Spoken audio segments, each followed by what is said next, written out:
Just keep on going.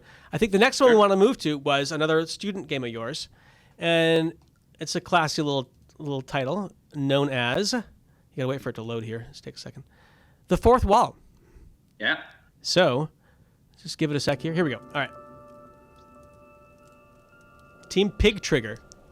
It's been a while since I heard that name. I can actually full screen this one. Oh, cool. I forget the hotkey for Game Maker full screen. So, Logan, I want to show you, before I even get into the game, I want to show you a bit of trivia I learned about this game. You have the rain particle effect there, right? If I pause the game, the rain keeps appearing at the top there. But it's paused, so DT is 0, so it just stays there. And then when I unpause the game, all the raindrops fall at the same time. Yeah. Did you know about that? I believe so. Another little fun trivia fact is I built this with controllers in mind, but before I shipped it, I couldn't get controllers completely working, but it was so tied into the controls that I couldn't remove controller support completely. Oh. So if you have a controller plugged in, like a week before ship, I made this decision. It just has a countdown. When you enter the game, it has a countdown that says, please unplug your controller, and it quits in 5 seconds. That was my solution for getting you to not use the controller. It's elegant. You know, at least it doesn't make you wonder what's going on. So yeah.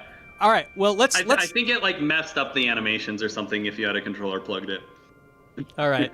Well, let's set things up here. So, I mean, I guess it sort of speaks for itself a little bit here, but we have a village. Looks like I'm some kind of traveler. I got my bindle on my stick here. So, I guess I'll just start playing. You can provide any kind of commentary you want while I play, and I'll do the same. So. Yeah. So this was kind of my baby at DigiPen. I made the first version of this in a prototyping class where we had to make a prototype a month. The first one was puzzle game, so I made the first version of this for the puzzle game. And the core conceit, as you can see here with Doug playing, is that it's all about screen wrap.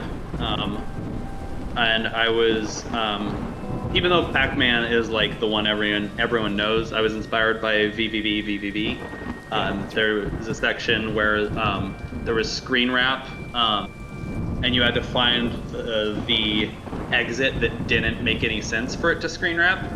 And I was just like, oh, that'd be interesting if you could turn screen wrap on and off at any time. I remember that stage, yeah. Yeah. And there you go. Oh yeah, I forgot the jump was so high. It's a really high jump, yeah. It's kind of satisfying how high it is. And yeah, after the original prototype, I really liked what I had going. So for the 6th prototype, for the prototyping class, we got a choose your own prototype assignment. And I asked my professor, I was like, oh, do you think it'd be cool if I continued working on that fourth wall idea? He was like, I don't know, would it be cool? So I set out to prove to him that it would be cool.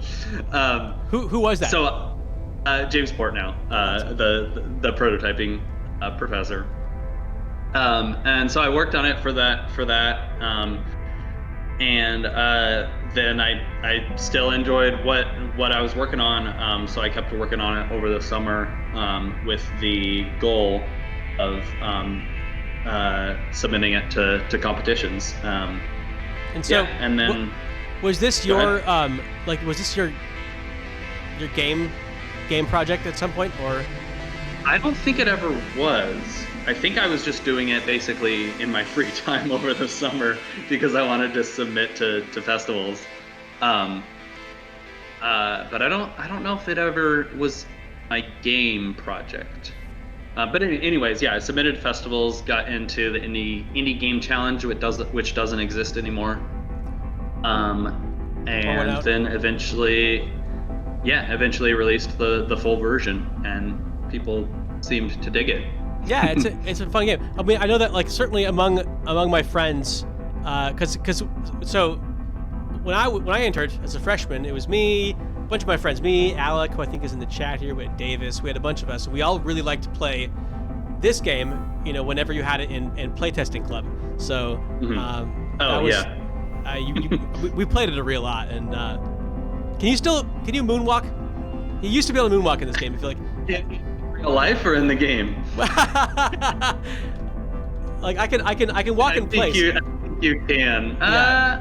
It's tricky to do the moonwalk. You can do the walk in place. Yeah, I don't know if I can get myself to move backwards, but anyway. Oh, there we go. Okay. Nice. Yeah. So, because I can move slowly, but I can move without an animation. It's great. Anyway, so okay, and then why don't you give a couple shout outs about this game? I mean, the art is beautiful. The pixel art is really nice, and I think that you had a couple artists on this team, didn't you? Yeah. So Amalekai and Corinne, Amalekai, Zachariah, and Corinne Snow were the artists on it, and then I had Jordan Hemingway do the music for it. That's and right.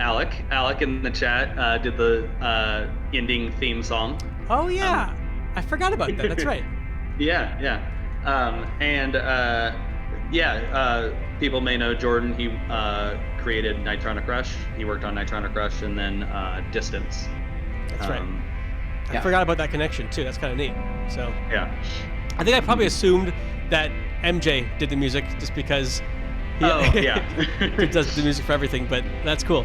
Yeah. All right. And I was Jordan was a year above me, and that whole team was like so cool working on Nitronic Rush. So me approaching him, I was very intimidated when I approached him to ask him to do the music. I bet. So I forget. I might have asked MJ at some point, but he might have been too busy or something like that. Probably. There was probably a reason. Yeah. So here is this mechanic. There's a pig here, and much like in real life, when the pig touches you, you get launched dozens of feet up into the air. So can you explain why you chose this specific pairing of mechanic with, the sprite? It's been a while. I think it might have been Corinne came up with it because I knew I wanted like a bouncy platform that moves.